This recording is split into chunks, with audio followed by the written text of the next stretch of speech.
Bom dia a todos. Vamos dar início agora à discussão da videoaula de número 12, Física Atômica ao Átomo de Hidrogênio, parte 2. A última aula do curso de Física Moderna 1. Espero que vocês tenham trazido questões para a gente discutir e finalizar o curso aí com uma discussão bastante rica a respeito desse assunto. Nessa aula, a gente resolveu a parte radial da equação de Schrödinger, que é a única parte que ficou pendente da aula 11. Dessa solução da parte radial, nós conseguimos extrair não só a fórmula da quantização de energia, a fórmula da energia dos estados quantizados, como nós conseguimos perceber que a solução do modelo de Schrödinger era idêntica à do modelo de Bohr. Não podia ser diferente, porque o modelo de Bohr foi bem sucedido em explicar o espectro de emissão do átomo de hidrogênio, então eles tinham que concordar a respeito da energia dos estados. Mas, mais importante do que isso, nós conseguimos finalizar o cálculo da função de onda tridimensional do elétron no átomo de hidrogênio. Conseguimos daí tirar as formas dos orbitais, né? E finalizamos a aula com uma visualização tridimensional de uma simulação que eu fiz usando as funções de onda que a gente obteve. Né? Espero que essas simulações tenham ajudado a visualizar melhor o átomo de hidrogênio, pelo menos nos diferentes estados que eu consegui simular, e que, enfim, espero que tenha sido útil, porque deu bastante trabalho e foi basicamente a causa do atraso aí de um dia. Então, agora o que eu quero saber de vocês, é se vocês têm alguma pergunta.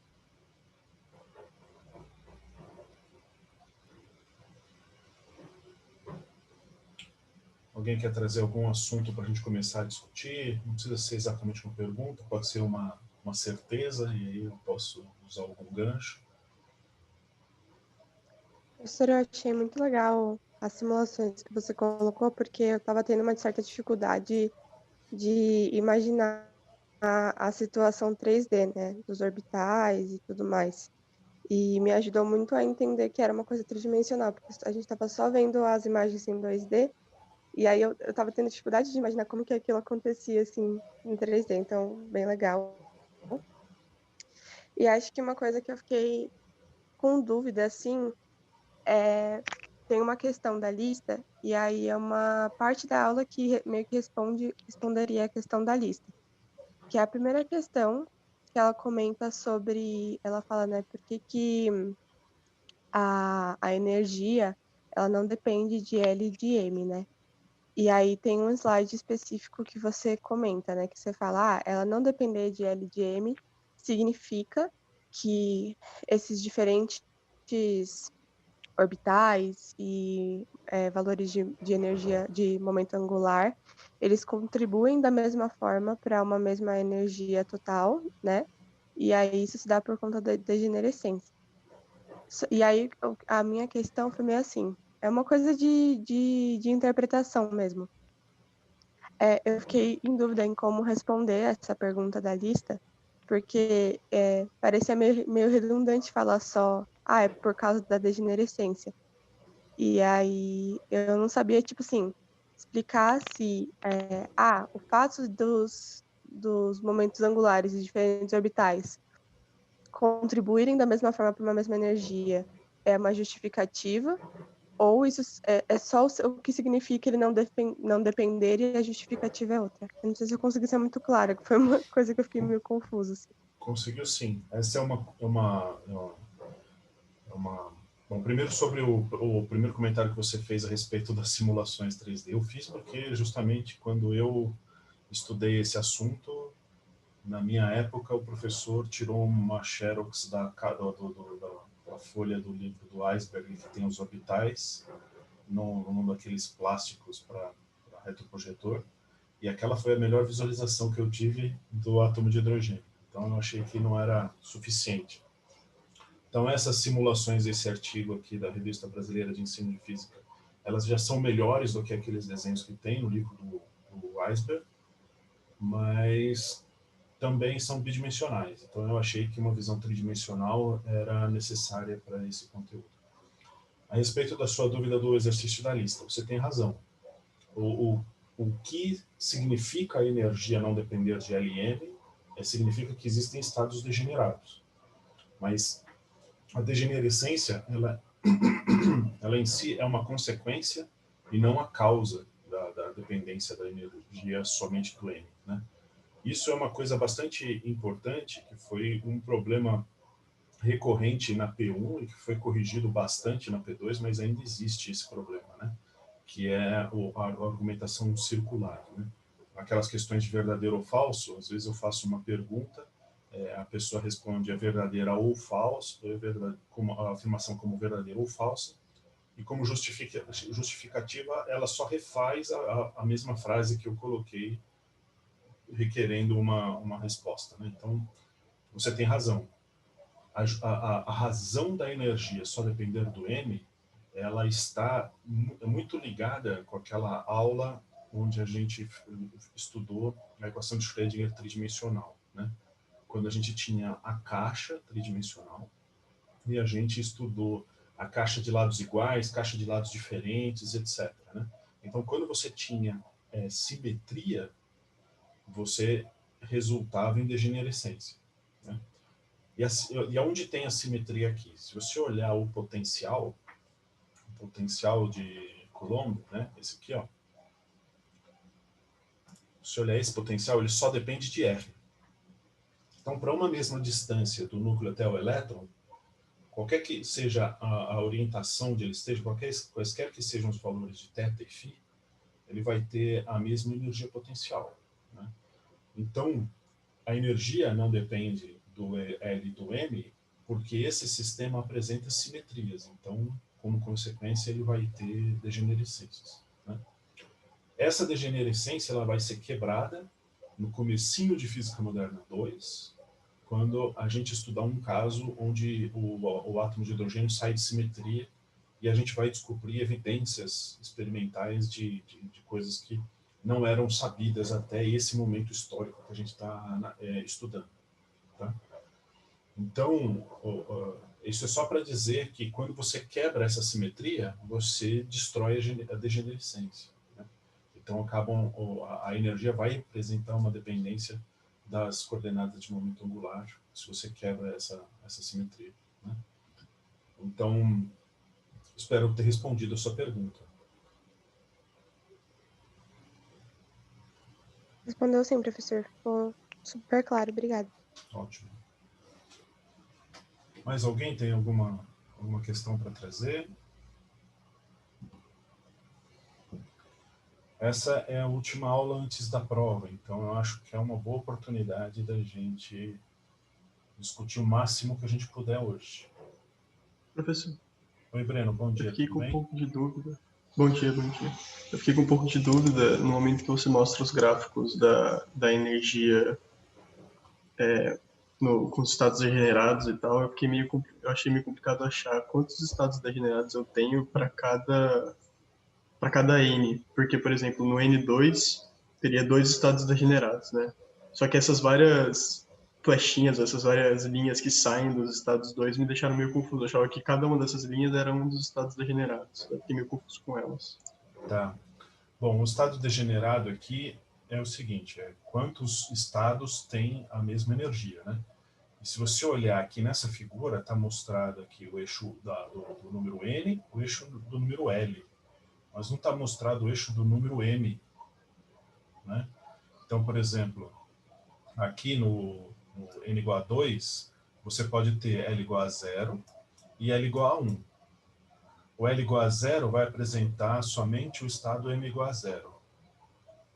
E o estado L igual a 1 vai apresentar os estados L igual a menos 1, 0 e 1. Então aqui a gente tem 3 estados degenerados. Calma aí que 3 estados aqui, 1 aqui. Certo? Então, Sim. na pergunta do quiz, quando eu coloquei lá, levando em consideração o L e o M, era por causa disso aqui, tá? Então, aqui tem os diagramas, eles têm essa cara de M e L, porque tem uma razão. Mas eu não vou entrar nessa razão agora. Essas flechinhas, elas estão aqui para representar essas mesmas flechinhas aqui do diagrama de Bohr, né? Então, por exemplo, essa flecha aqui, que vai desse estado n igual a 2 para o estado n igual a 1. Né? Essa aqui. Tá. Hoje eu acordei inspirado de novo com meus desenhos aqui. Então, essa flecha aqui, a gente pode comparar com essa aqui, ó, essa primeira aqui. Ó. Certo?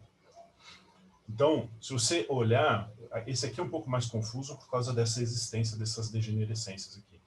Mas cada uma dessas setinhas aqui está representada aqui por uma linha dessas cinzas aqui. Né? A pergunta que sobra é por que essa seta aqui, ó, essa mais curtinha aqui, por que ela é representada por essa aqui e não por uma seta aqui? Né? Mas, enfim, isso é só para usar essa oportunidade para dizer que tem algumas coisas aqui que a gente ainda precisa entender.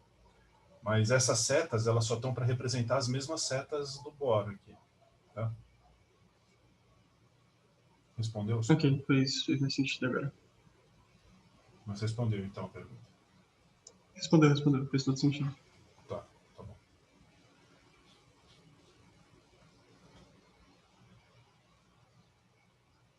Só para fazer um comentário, para não deixar isso muito solto, né? Eu achei que ficou meio solto. O motivo para essa linha cinza vir aqui do L igual a 0 para o L igual a 1 e não do L igual a 0 para o L igual a 0 são as regras de exclusão de Pauli. Certo? Vocês devem ter estudado isso em química, no ensino médio, talvez. A gente vai ver que essas regras de exclusão de Pauli elas são consequência da mecânica quântica. Né? Então,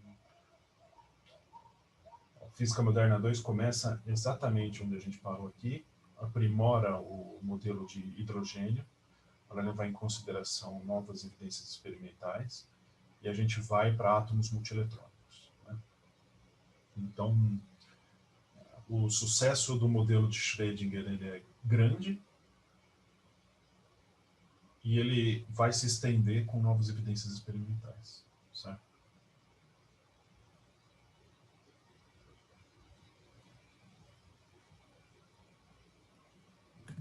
Professor, bom dia, Matheus. Tudo bem?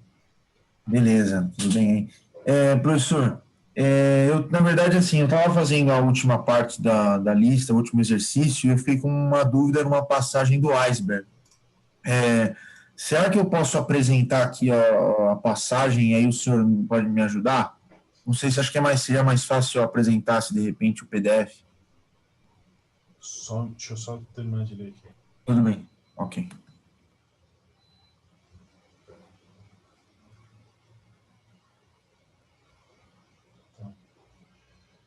Deixa eu fazer isso aqui.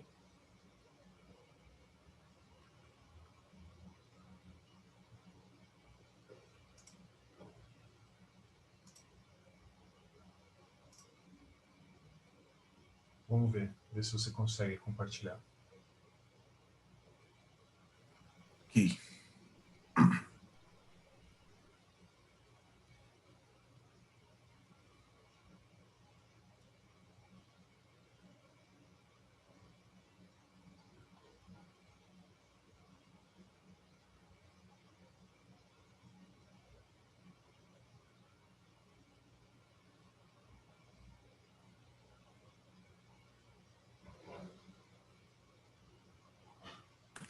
Conseguiu? Estão vendo aí, não? Sim, sim. Então, ali na direita, né, ele fala que o raio médio, né, é dado pela integral de 0 a infinito de R vezes PNL e RDR, né? Então, é a partir daí, né, a partir desse ponto aí. E aí, a minha dúvida está um pouquinho mais para baixo. Opa, fui demais aqui. Peraí. Não, essa imagem que meu professor mostrou na aula. Realmente. Peraí. Acho que eu desci, eu subi. Beleza. Então, aí, sabendo que o raio médio é isso, nessa parte da esquerda aqui, que inclusive é muito parecido com o exercício, esse exemplo 7.3, ele fala que essa densidade de probabilidade, né, é o raio, são os raios conjugados, pelo que eu entendi aqui, vezes o raio ao quadrado. E aí, na passagem de baixo, ele faz o... Eu não entendi, aí que eu não entendo. Ele somou os expoentes, quando, na verdade, eu entendi que, como era o conjugado, os expoentes deveriam se anular. E aí é a minha dúvida, entendeu? Tá, não, na verdade, a sua dúvida é porque é o seguinte, ali, R estrela vezes R é realmente a função do raio conjugado vezes a função do raio. Acontece que a solução da equação de Schrödinger, nesse caso aí, é uma solução real. Então, se você for pensar o que significa o complexo conjugado, você muda o sinal da parte imaginária. Como ela é uma função real, não muda nada. Então, o complexo conjugado vezes a função, para o caso real, é a função ao quadrado. Ah, entendi. Agora fez sentido. É uma função real, né? E não complexa. Exatamente. É uma função real. Não tem um i ali.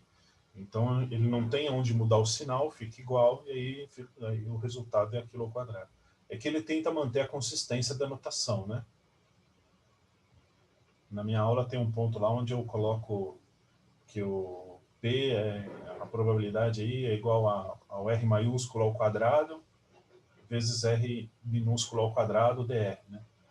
Já eu tentei ser um pouco mais explícito ali, mas ele tenta manter a notação dele. Então, o que está acontecendo é que ele está levando ao quadrado porque a função R é real. Entendi. E só para aproveitando, professor, nesse caso aqui, que inclusive está no slide lá, né, o senhor calculou a integral, aqui ele calcula também o cálculo dessa integral, mas nesse caso, eu não entendi muito bem, é para um caso genérico, porque lá no exercício a gente tem a mesma integral, mas a gente não consegue usar não consegue partir a partir desse resultado, dessa solução aí, né? Ele serve para todos os casos? Isso. Esse resultado aí é quando você faz essa integral com a função associada de Laguerre, e aí você obtém essa expressão para todos os casos, de N e L. Veja só, a energia não depende de L, mas o raio depende. Se você olhar no gráfico, nos gráficos à sua esquerda, dá para ver isso, né? Mas a questão aí é que na aula, na videoaula, eu disse que eu não ia gastar tempo ou ficar demonstrando essa expressão, mas essa daí é do raio geral. O que você pode fazer é que na lista eu pedi de um estado específico, né, do primeiro estado, e aí você pode comparar com n igual a 1, L igual a 0, e ver se você obteve o mesmo resultado. Perfeito, professor, ficou claro. Obrigado, vou parar de apresentar.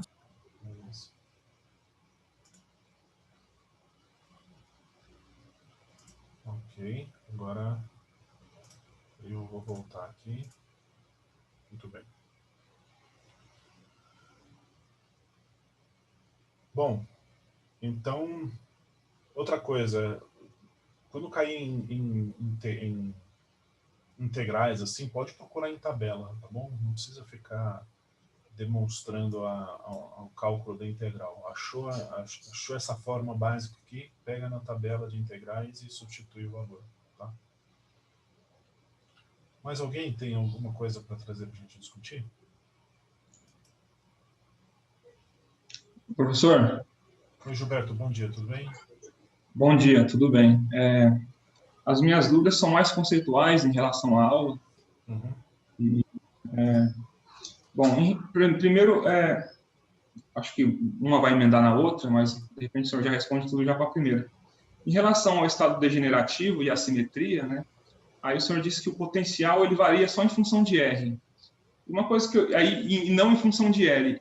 E uma coisa que eu percebi, não sei se eu estou interpretando errado, mas quando o L modifica, né, para L diferente, no mesmo nível de energia, né, quando a depender do L, né, o raio muda, porque você, mesmo com a simetria, você não considera, mas na mesma energia, o raio muda. E aí só que a energia mantém a mesma. E eu queria tentar entender o que seria isso, né? A mesma energia. E uma outra coisa, e está relacionado com isso também, eu não sei se eu enxerguei mal, naquelas nuvens de probabilidade, eu achei bem legal o 3D, muito legal, parabéns.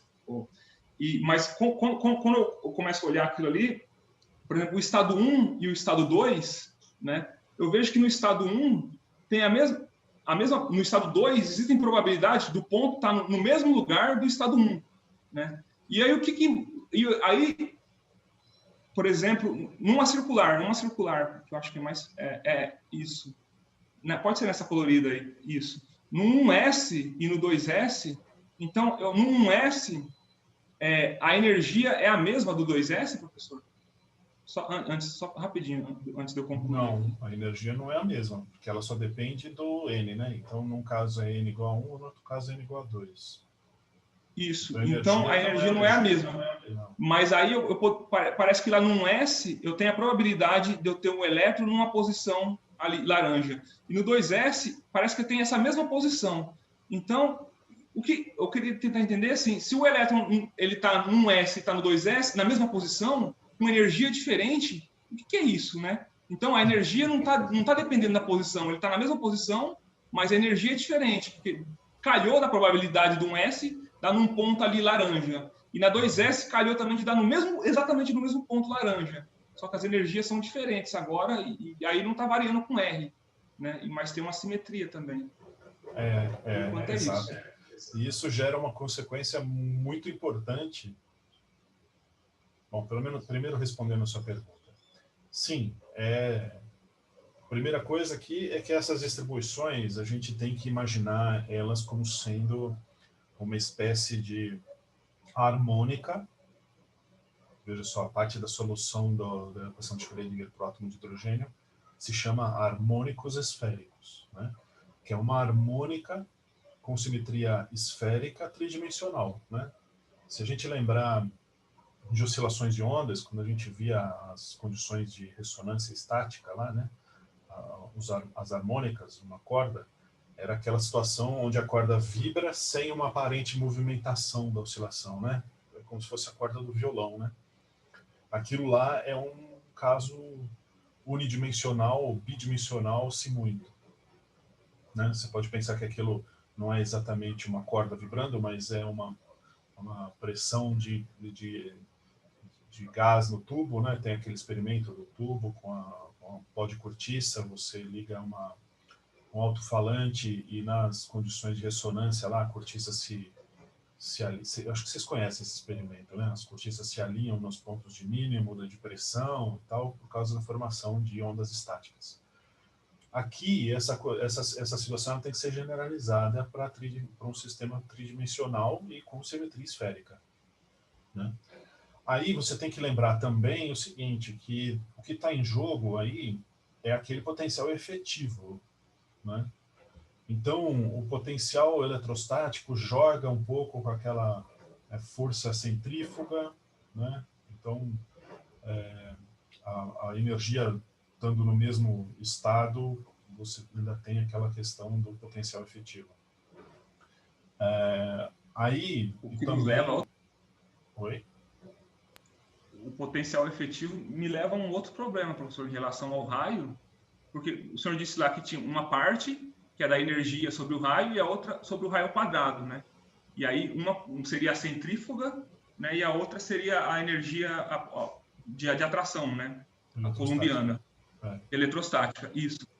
Em relação a isso, de novo agora, eu penso que você teria um ponto de equilíbrio, seria um ponto de equilíbrio para que a coisa ficasse numa posição. E aí, para a mesma energia, né? Para uma mesma energia, o único jeito de você ter esse ponto de equilíbrio é se as constantes mudassem os valores, né? Porque já que o raio vai estar mudando, então se o raio está mudando e aí a constante agora não é mais constante. É a única forma que eu vejo. Não sei se... Então, mas veja só que esse seu pensamento ele está correto, com exceção de que ele não leva em consideração o princípio da incerteza de Heisenberg. Né? Se você levar o seu pensamento até as últimas consequências, você chega ao átomo de Bohr. O átomo de Bohr tem um raio, que você chamou de raio de equilíbrio, mas é um raio fixo, que é onde unicamente o elétron pode existir. Ele pode ficar só ali naquele raio. Né? Então, é isso que eu ia dizer. Você tem a composição do efeito do potencial eletrostático, da força centrífuga e também do caráter ondulatório. Né? Esse caráter probabilístico que tem que levar em consideração o princípio da incerteza. Eu prefiro pensar o seguinte, se você olhar para os gráficos aqui, ó, você está pensando em termos de que aqui existe um elétron que está no estado 2 e ele está na posição onde deveria ser estado 1. Justamente porque você está pensando que o elétron tem que ter uma posição de equilíbrio. Mas o que você pode pensar nessas distribuições é em função dos picos. Então, quando um elétron está no estado 1s, é muito mais provável que você encontre ele aqui, nessa posição. E quando você tem o estado 2s, que é um estado de energia maior, é muito mais provável que você encontre ele nessa posição do que em qualquer outra. Esse aqui é o pico da curva verde. Né? Então, se você for para o estado 3s, é provável que você encontre ele aqui. Né? E, inclusive, se você pegar a expressão do raio médio, você vai ver que existe essa dependência. Cadê o raio médio? Esses picos seriam os orbitais, então, professor? Seria isso? O orbital é a função toda multiplicado pelo harmônico esférico, né? Seria essas imagens aqui, ó. Essas aqui, por exemplo, é um orbital. Então, só para terminar, você está pensando aqui nessa região, mas você pensar em probabilidade, isso aqui está te dizendo que você tem uma probabilidade baixa de encontrar o elétron perto do núcleo, dado que você tem o elétron no estado 2s. Você tem mais probabilidade de encontrar ele nessa região. Né? Então, tem que pensar, você pode pensar por esse raciocínio ao invés de pensar nesse outro... Deu para entender o que eu estou falando ou não? Em questão, sim, professor, para ter uma visão mais probabilística, né? E aí olhar para os picos, eu acho que essa parte eu entendi, sim. Realmente no caso, mas por ser uma probabilidade, né? E aí parece muito óbvio, né? De ser muito baixa de estar ali, mas existe, né? E aí eu só queria tentar entender no caso se existe uma interpretação, né? Se a gente dizer se existe essa probabilidade, se essa coisa está ali, né? O que seria isso, né? Ou realmente a gente descarta e olha para os picos. Olhando para os picos, parecem que os picos, para mim, são como se fossem orbitais dos planetários, né? Olhando só para os picos. É a imagem que eu tenho agora. A questão toda é justamente o fato de que você aqui tem o estado discretizado, né? Você tem a energia bem definida pela quantização. E aí o que acontece com a posição? Né? Então, por isso que eu estou falando, tem que levar em consideração também o princípio da incerteza. Então, o que a mecânica quântica está dizendo nessas figuras aqui para você é o seguinte: você vai medir a posição de um elétron, você mediu ele numa posição, sei lá, aqui. Existe uma probabilidade muito grande de que aquele elétron estivesse de fato no estado 1s. Mas existe uma probabilidade pequena, não desprezível, mas pequena, de que ele esteja no estado 2s ou ainda no 3s. Né? Então, tem esse caráter, ele tem que ser considerado. Né? A equação de Schrödinger está levando isso em consideração para você, mas a gente tem que interpretar corretamente. Então, é isso que esse pico quer dizer. Que por mais que você meça a posição do elétron dentro do átomo, você ainda tem uma certa indeterminação de energia. Os estados são quantizados. A questão é qual estado ele estava. Essa é a indeterminação que aparece aqui. entende? Entendi, legal, professor. E a outra questão era em relação ao raio, né? Então, mudou no estado degenerativo, onde o L muda, mas você tem a mesma energia. Então, quando o L mudou, na figura, a impressão que eu tenho é que o raio, inclusive, eu acho que tem uma equação que mostra que o raio muda também, né?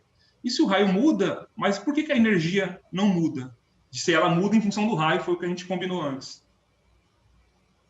Então, o que muda é a distribuição de probabilidade daquele estado, né? O que você, esse pensamento que eu falei agora aqui, ele deve ser extrapolado para todas as condições. Quer dizer, dado que você mediu o elétron numa determinada posição, em que estado ele estava? Ou dado que você mediu um elétron num determinado estado, em que posição ele estava?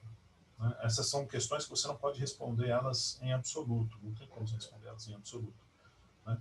Dado que você mediu a energia, o estado, veja só, quando você faz uma observação do espectro de emissão do hidrogênio, você está vendo os fótons que são emitidos quando o elétron transiciona de um estado para o outro. Ali você tem raias muito bem definidas. Então você sabe que o elétron ele seguiu essas transições aqui, que estão aqui. Né? Então ele saiu de um estado de energia muito bem definido para um outro estado de energia muito bem definido.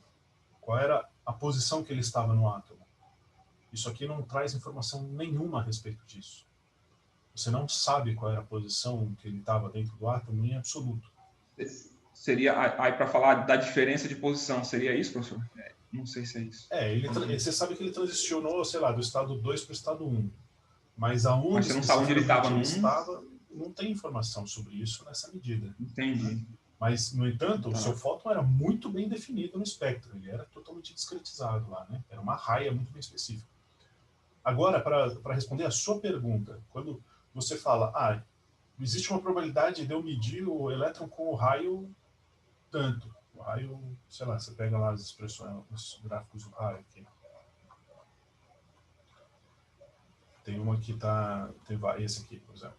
Eu medi o elétron no raio R igual a 5, aqui, unidades de raio atômico de Bohr. Qual era o estado que ele estava? Se você fez essa medida e disse que ele estava no raio 5, ele pode estar no estado 3,1, 3,0, 3,2, 2,1, 2,0 e um pouquinho ainda, um restinho de probabilidade dele estar no 1,0 ainda. Dá para entender isso ou não? Dá para fazer essa imagem mental ou não? Legal, comecei a interpretar como vocês estão interpretando a coisa. Porque eu estava tentando de uma forma absoluta, eu acho que realmente não tem como.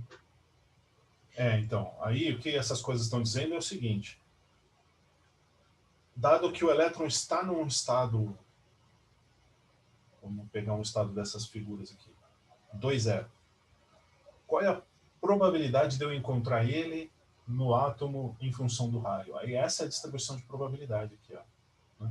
Aí você pode falar em termos do que é mais provável. O que é mais provável é você encontrar ele aqui, ó, nesse pico aqui. Certo? Então, no caso do átomo de hidrogênio, você tem um elétron lá, você, sei lá, com algum aparato experimental sofisticado, alguma excitação fotônica, você consegue garantir que você tem os elétrons populando esse estado 2,0. Dado que você consegue garantir que eles estão no estado 2,0, onde eles vão estar? Olha, essa é a densidade de probabilidade aqui. Você não sabe exatamente onde eles vão estar, mas essa é a densidade de probabilidade aqui. Tá? Então, tem que pensar desse jeito probabilístico, dessa questão.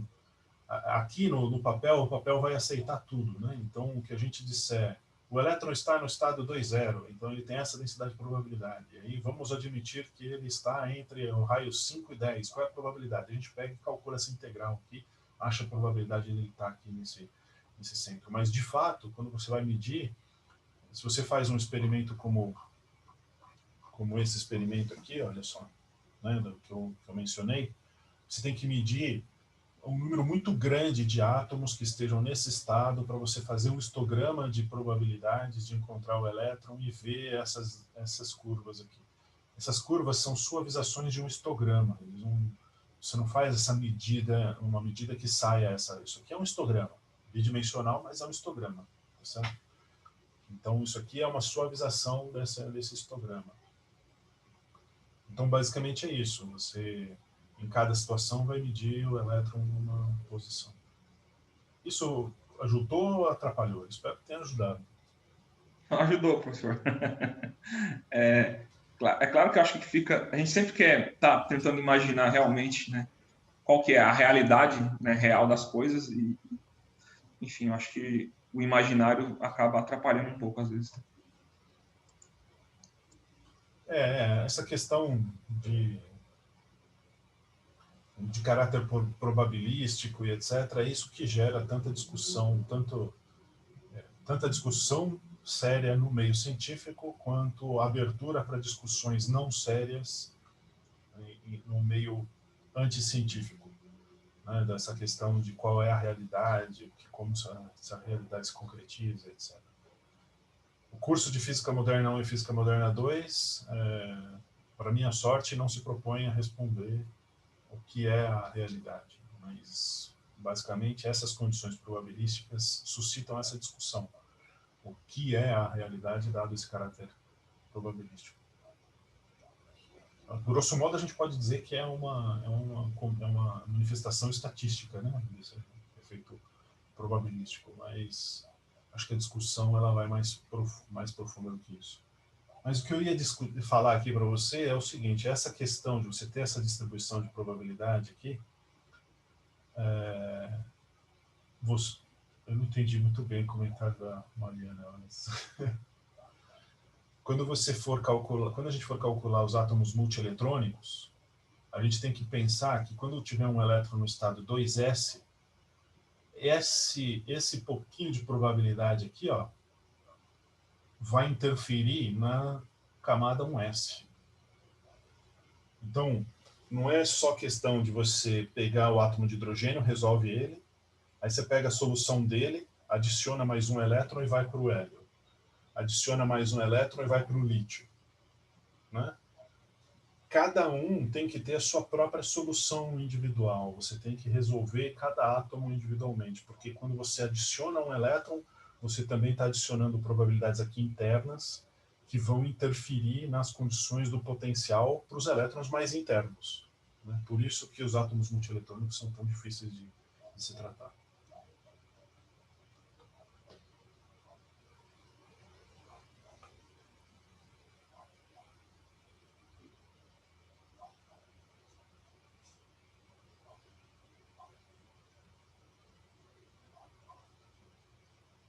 Mais alguém tem algum assunto para a gente discutir?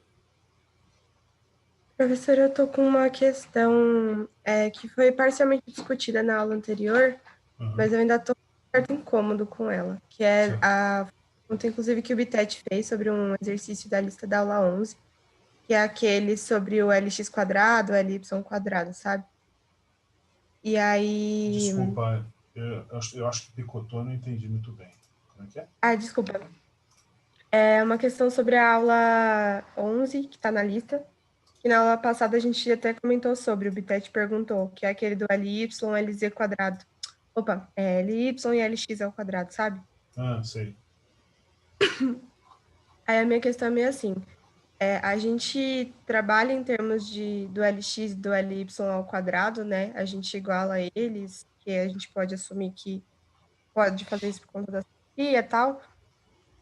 E aí, pelo que eu entendi, a gente pode só fazer os cálculos diretamente, tipo, usando essa coisa de que eles são iguais, e a gente não tira do quadrado, a gente calcula o quadrado mesmo. E aí, a minha questão é meio assim, na P2, a gente via a questão do princípio da incerteza se manifestar diretamente na conta que a gente tinha, né? Naquela parte que a gente tinha que falar sobre o princípio de Heisenberg, da incerteza. Que você via que conforme você extrapolava um valor, um ia para infinito, o outro ia para zero, né? Que é meio que você espera. Se você tem uma precisão grande em um, você tem uma imprecisão maior no outro.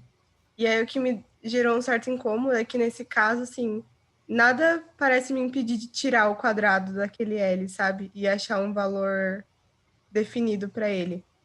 E aí acho que o que eu não entendi é como que o princípio de Heisenberg ele manifesta uma impossibilidade, por exemplo, da gente tirar aquele quadrado, sabe? Eu não sei se tá dando para Você entender diz o exatamente. quadrado para as componentes do XY, é isso? Ou o quadrado para a Isso. componente do L? Não, para x e y. Tá. Porque essencialmente o que eu fiz? Eu pensei assim, quanto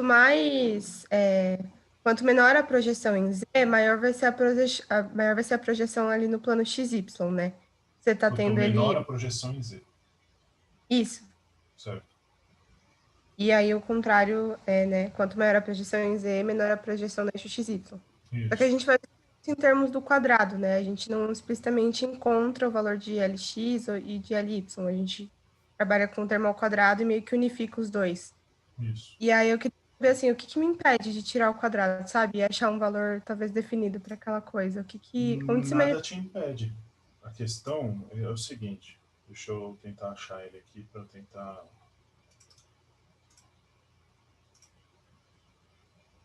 Na verdade, nada te impede de fazer isso.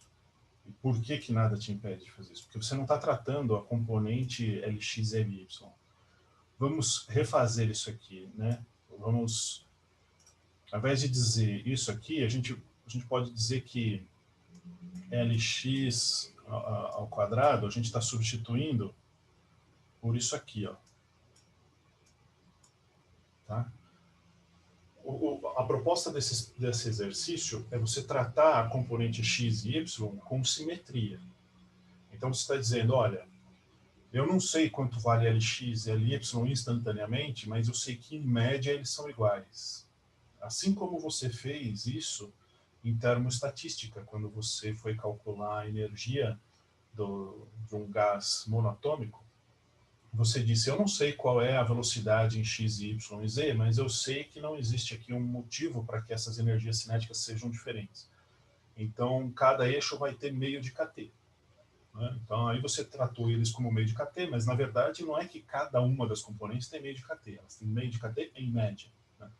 Então, quando você faz essa substituição, você vai colocar lá eu proponho que você coloque Lx, y em média, assim, né? Que, você pode até colocar o quadrado aqui assim. Porque você vai estar calculando a média. Então, você está tratando eles... O que você poderia pretensiosamente dizer que você está fazendo um teorema de equipartição de momento angular? Entende? Não sei se faz sentido, ou se eu conseguir estruturar bem a minha resposta, mas basicamente é isso que você está fazendo. Você está atribuindo um valor médio para os dois e está querendo calcular quanto vale esse valor médio, mas não significa que uma componente ou a outra vai ter exatamente esse valor, né? Eles só vão ter esse valor em média.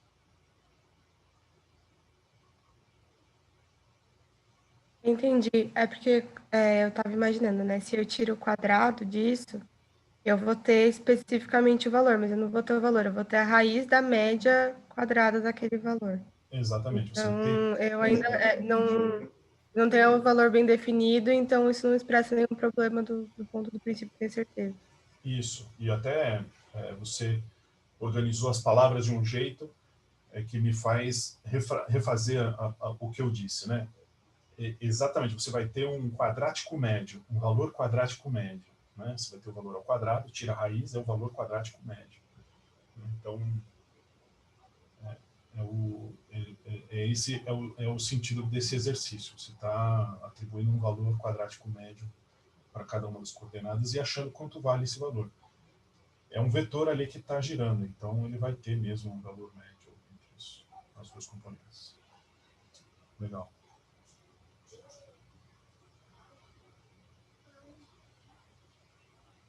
Bom, pessoal, mais alguém tem alguma pergunta para a gente, algum tema para trazer para a gente discutir?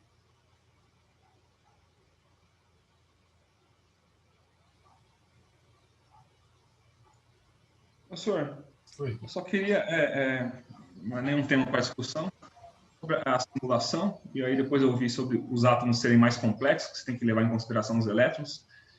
Aquela simulação que eu não assisti tudo ainda, que está no vídeo do YouTube, a gente consegue fazer ela num computador comum ou não? Tem que ser um supercomputador? É aí que eu ia falar em relação para conseguir para esses mais complexos, né? Se é possível, porque essa aí demorou várias horas, né? Se leva em consideração todas as equações de Schrödinger, ou a gente tem um meio mais simplificado, como a gente já sabe o formato delas. Então, é que aqui tem um detalhe a respeito desse método, né? Que é uma questão computacional. Basicamente, você tem que imaginar um volume de simulação. Esse volume de simulação, pegando esse exemplo aqui, ele teria um raio de 20 angstroms. Um raio não.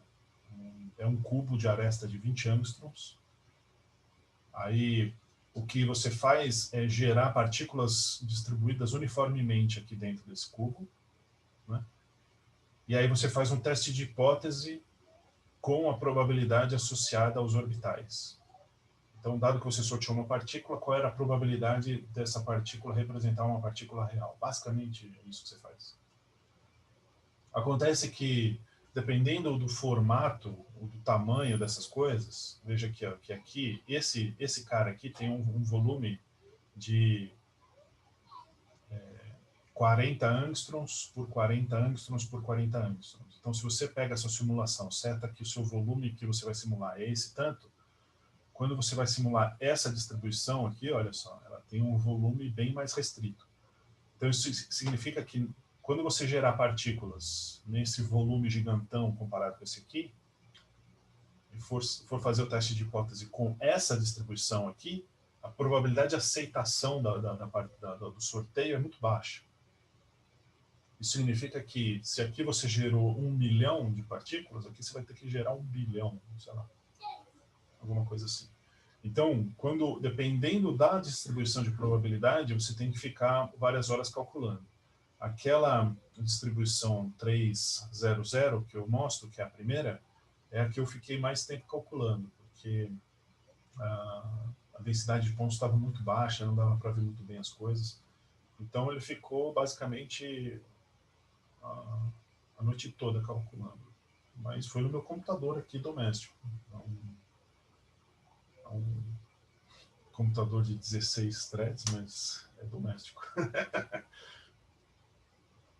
Legal, professor. Eu acho que é legal dar uma olhada nesse artigo aqui. Eu achei bastante interessante, bastante legal de ler. Quem quiser. Quem se interesse por computação, obviamente.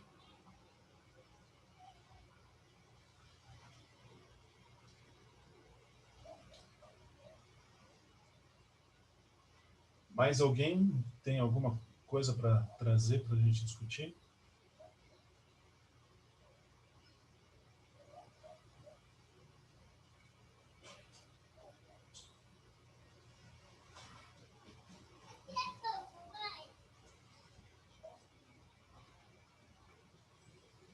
Se ninguém tiver dúvida sobre essa aula, eu tô com uma dúvida numa questão, assim, que na real é uma dúvida, tipo, não sei nem por onde começar. Vamos lá. Da aula 10, é o exercício 5.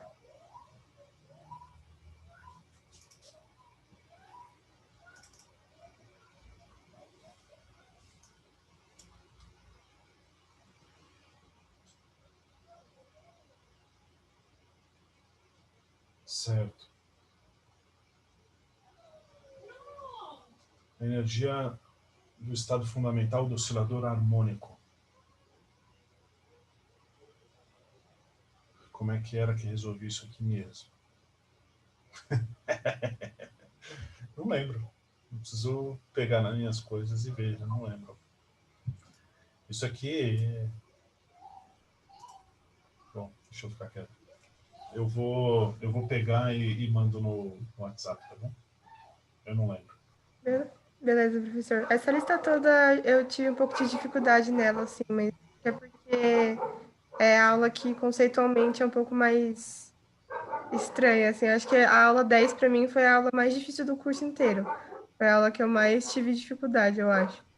Mas foi mais nessa, assim, que eu realmente não consegui agora terminar. Sei. Professor, nesse Oi. exercício 5, eu supus que no estado fundamental você só tinha energia potencial, e aí eu fui usando as relações de incerteza, e aí eu acabei chegando, mas também o pessoal trouxe na monitoria e eu tive um pouco de dificuldade. Sei. Eu preciso resgatar aqui, né, as minhas coisas. Não vou conseguir fazer isso exatamente agora, mas deve ser por aí, do jeito que você falou.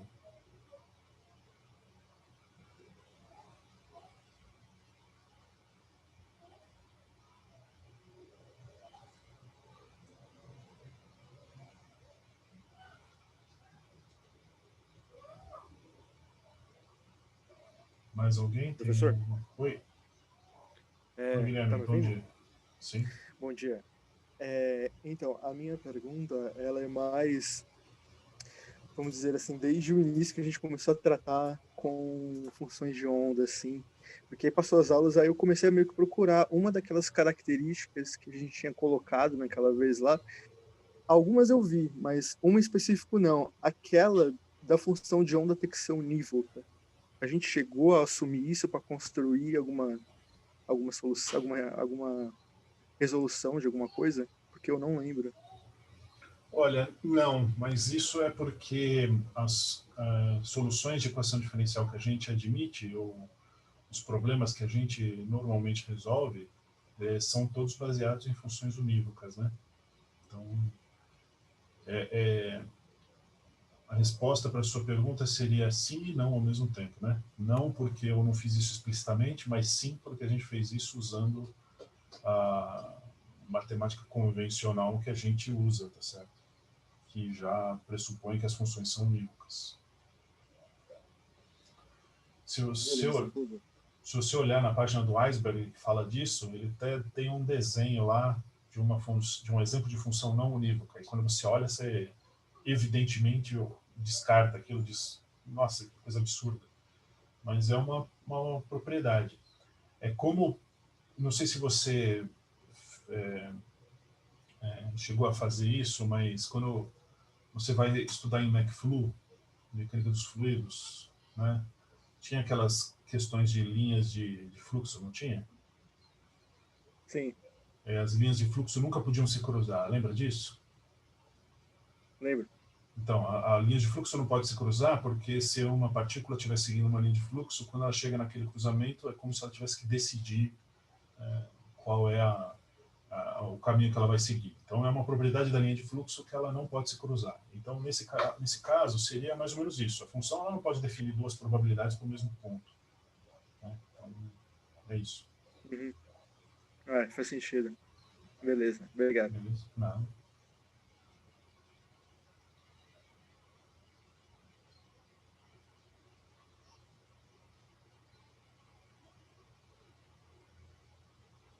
Mais alguém, pessoal?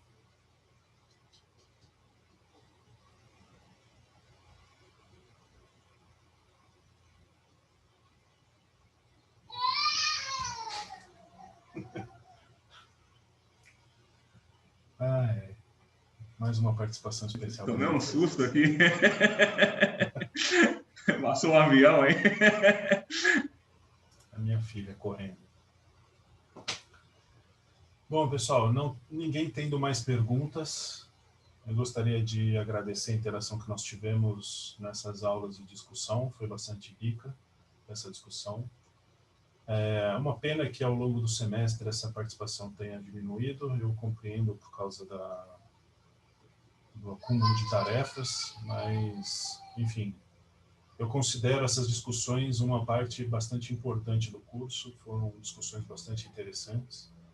Pelas estatísticas do YouTube, eu vejo que essas aulas de discussão elas têm pouco acesso, então, mesmo 1/3 dos alunos comparecendo sincronamente, os outros 2/3 não procuram essas aulas, mas eu acho essas aulas complementares às aulas de vídeo.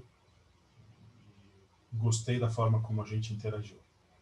Espero que vocês tenham aproveitado o curso de Física Moderna 1. Se preparem aí para a prova 3. mas como essa é a nossa última interação síncrona, quero dizer que aproveitei bastante o semestre, espero que vocês tenham aproveitado também. Tá bom? Professor, só queria agradecer aí realmente acho que o senhor conseguiu organizar muito bem o curso aí, as videoaulas muito boas em todos os sentidos, assim, organização, áudio, imagem, acho que o senhor realmente fez uma muito boa organização, acho que ficou muito bom. Obrigado mesmo. Eu que agradeço, Matheus. Que bom que você aproveitou o curso e o material. A mesma coisa aqui, professor, e até comentar que a coisa de ter os quizzes, assim, às vezes era uma coisa que eu pelo menos ficava, putz, ainda tenho quiz, tal, será que vai dar tempo? Mas de certa forma foi muito bom para mim, para manter o ritmo, assim, para não largar a mão e não deixar a matéria acumular, ter os quizzes e essa forma de organização de ter uma aula síncrona e uma aula assíncrona me ajudou muito a ficar em dia com a matéria, assim, e eu achei muito bom a forma como você organizou, assim. Muito obrigada. Que bom, eu que agradeço. Como eu falei logo no começo do curso, a intenção do quiz, eu sei que cada avaliação introduz um estresse, mas a minha experiência com Física Moderna 2 do semestre passado era que se eu não colocasse um quiz, todo mundo ia assistir as aulas um ou 2 dias antes da prova. Então, o YouTube me ajuda muito nisso, porque eu vejo a estatística, eu vejo os alunos assistindo a aula por cada semana e dá para ver que está todo mundo acompanhando o curso. Aí chega a prova, dá um pico de visualizações nas aulas, especificamente naquelas que eu ponho perguntas. Então, essas estatísticas do YouTube têm me ajudado nesse sentido. Então, provavelmente em Física Moderna 2 eu penso em alguma coisa para adaptar, algum problema que eu tenha identificado em Moderna 1, ainda não parei para pensar sobre isso, mas era isso. Eu sei que introduziu um certo estresse, a minha intenção era que os benefícios fossem maiores do que o estresse. E eu acredito que foi. Mas isso olhando baseado nas avaliações e nas estatísticas do YouTube. Bom, então é isso aí, pessoal. Vou parar de gravar agora.